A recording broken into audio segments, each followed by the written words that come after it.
চট্টগ্রাম বিশ্ববিদ্যালয়ে পঞ্চম সমাবর্তন আজ। এই আয়োজনে যোগ দিয়েছেন প্রধান উপদেষ্টা ডক্টর মোহাম্মদ ইউনূস। শিক্ষাবর জানাতে সরাসরি যুক্ত হচ্ছেন সহকর্মী মনিরুল সোহাগ। সোহাগ, শিক্ষার্থীদের উচ্ছ্বাস কেমন দেখছেন আর সেখানকার খবরাখবর জানাবেন।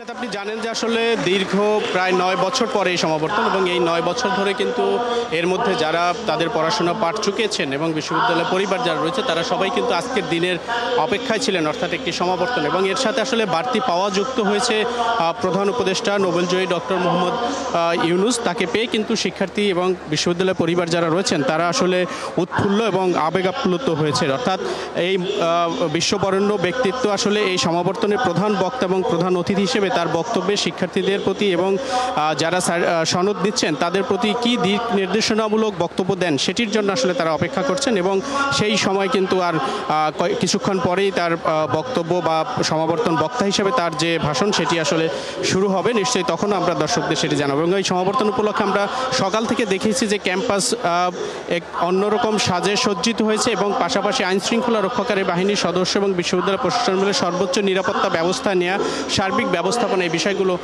কিন্তু আমরা দেখেছি। আপনি জানেন যে প্রায় 23,000 নগদ পেমেন্টে 500 টাকা পর্যন্ত ক্যাশব্যাক, আর লেনদেনে প্রতিদিন ডিপ ফ্রিজ এবং ঘন্টায় ঘন্টায় এসি টিভি সহ দারুণ সব গিফট।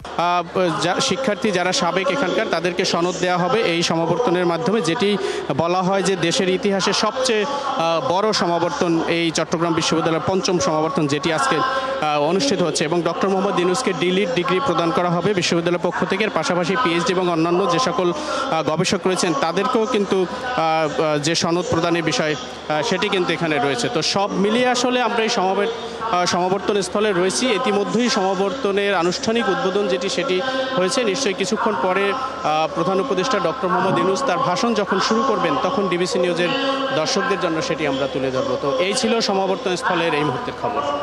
ধন্যবাদ সোহাগ।